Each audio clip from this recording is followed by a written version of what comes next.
नमस्कार दोस्तों, आप देख रहे हैं वार्ता न्यूज और मैं हूं आपके साथ अंकिता नेगी।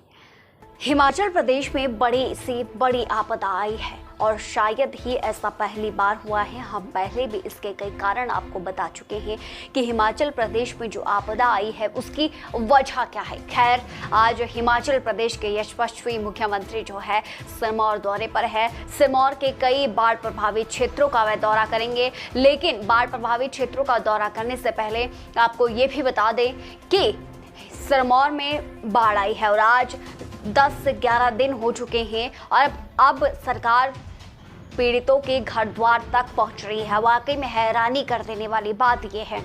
चलो, आज सिरमौर दौरे पर मुख्यमंत्री हैं, उनका पहले तो स्वागत करते हैं, लेकिन किस एंगल से वह सिरमौर के इस दौरे को देखते हैं, किस एंगल से वह बाढ़ प्रभावित क्षेत्रों को देखते हैं, ये बहुत ज़रूरी होता है। क्योंकि मीडिया के सामने, चमकते दमकते कैमरों के सामने, मीडिया के सामने जो है मुख्यमंत्री क्या फरमान अपना जारी करते हैं, ये भी देखना तय होगा।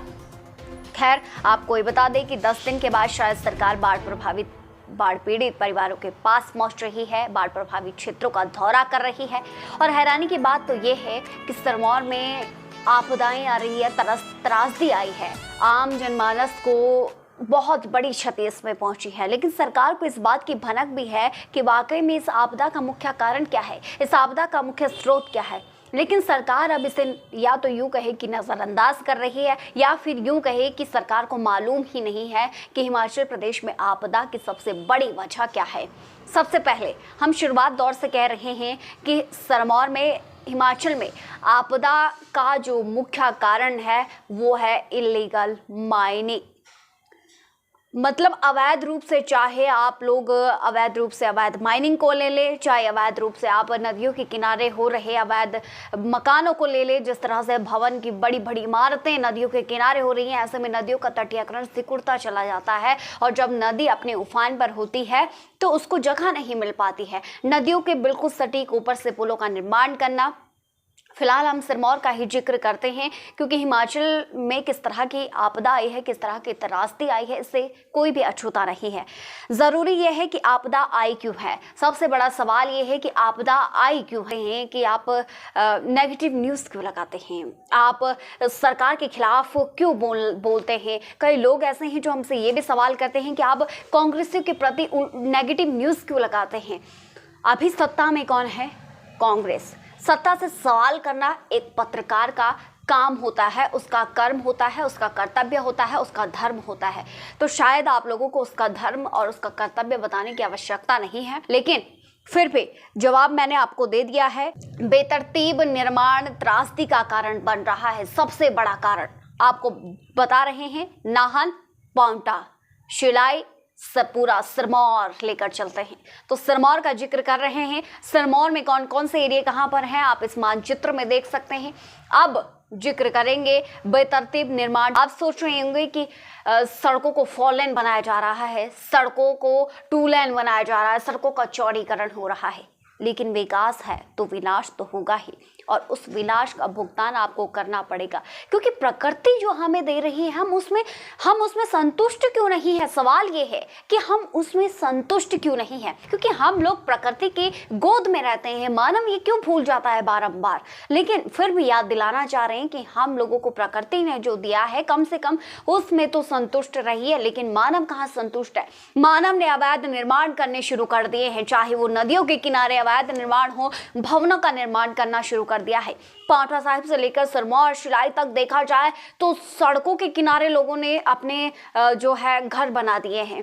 अब 4 लेन बनाया जा रहा है। तो आपको ये भी बता दें कि नदी नालों के किनारे बहुत ज़्यादा आबादी बस रही है। आप सभी को पता है कहाँ कहाँ आबादी बसी हुई। आबादी बढ़ने के साथ साथ जंगल और जमीन सिकुड़ते जा रहे हैं। नदी नालों का दायरा जो है सिमटता जा रहा है। इसका कारण कौन है, इसकी वजह कौन है? हम, मानव।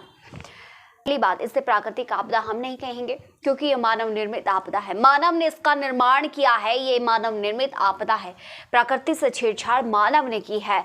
नदियों के किनारे घरों का निर्माण मानव ने किया है। नदियों का सीना छलनी, दिन रात चंद पैसों के, चंद सिक्कों के लालच में नदियों का सीना छलनी मानव कर रहा है। अवैध पेड़ों का कटान मानव कर रहा है। फॉल लाइनों का निर्माण मानव कर रहा है, जिसके लिए बड़ी संख्या में हजारों हरे भरे पेड़ काटे जा रहे हैं। जमीन को काटा जा रहा है, पहाड़ काटे जा रहे हैं, उसके ऊपर घर बनाया जा रहा है। मतलब लोग संतुष्ट ही नहीं हैं और इन सब की वजह है मानव। और लोगों का अभी तक सोशल मीडिया पर जहां पर हमने ये सर्च किया है, ये देखा है कि अभी तक लोग इसे प्राकृतिक आपदा कह रहे हैं और अभी भी लोग इससे सबक लेने को तैयार कतई नहीं है। तो सुनिए, नई बस्तियों का निर्माण हो रहा है, स्टेट हाईवे का जो विस्तारीकरण हो रहा है वो भी आपदा के सबसे बड़े कारण है। हाईवे को डबल लेन, 4 लेन बनाया जा रहा है, वो आपदा का कारण है।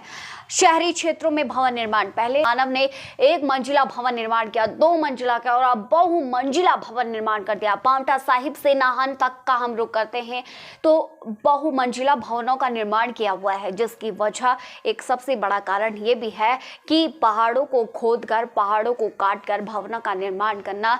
इसका तरोताज़ा उदाहरण आपको शिमला में देखने को मिल सकता है। हाल ही में वहां से जो जमीन धंस रही है, जो मिट्टी के साथ घर जो है मिट्टी में तब्दील हो जा रहे हैं। पांवटा की शिलाई तक देखें तो अभी तक भूमि कटाव इस कदर बढ़ गया है कि इस मार्ग पर सफर खतरे से भी खाली नहीं है। पांवटा शिलाई का मार्ग हम जिक्र कर रहे हैं आपसे। पांवटा की यमुना नदी हो, माता यमुना नदी, पूजा तो बहुत लोग करते हैं, लेकिन नदी का सीना इस तरह। अब कई लोगों का सवाल ये है कि हमारी रोजी रोटी है। रोजी रोटी का मतलब ये नहीं होता, कोई काम करो तो उसको एक प्रोसेस में करो। प्रकृति हमें जितना रोटी चाहिए तो कोई और भी काम होगा जिससे प्रकृति को नुकसान ना हो, कम से कम वो तो काम मत करो, और अगर कर रहे हो तो एक स्तर तक करो। पांवटा की यमुना है, बाता नदी है, गिरी नदी है, मारकंडा नदी है, टॉस नदी है, ये सब त्रासदी का संकेत दे रही हैं क्योंकि इनके किनारे अवैध भवनों का निर्माण हो रहा है। हिमाचल के चंद पत्रकार हैं जो चीख कर ये भी कह रहे हैं कि प्रकृति से छेड़छाड़ ना करें। बहुत सारे लोग हैं, बहुत सारे पत्रकार हैं जो कहते आए हैं कि प्रकृति के साथ छेड़छाड़ ना करें। वाकई में ये स्क्रिप्ट बनाने के लिए, स्क्रिप्ट तैयार करने के लिए पत्रकार अपनी जी मेहनत लगा रहे हैं क्योंकि उन्हें मालूम है कि ये प्रकृति से छेड़छाड़ का नतीजा है, लेकिन सरकार को अपना राजस्व खजाना भरना है। चलिए देखते हैं, कलयुगी मानव के दिमाग में वैसे तो कुछ घुसने वाला है नहीं, लेकिन ये वीडियो उम्मीद है आप सभी को समझ आई होगी। अगर पसंद आई है तो इस वीडियो को ज़्यादा से ज़्यादा शेयर करें ताकि लोगों को ये समझ आ पाए, सिरमौर के लोगों को ये समझ आ पाए कि वाकई में इस त्रासदी का सबसे बड़ा कारण क्या है। इजाज़त दीजिए, आज के लिए इतना ही। जब लौटेंगे बड़ी खबर के साथ। पांवटा साहिब से न्यूज़ के लिए अंकिता नहीं।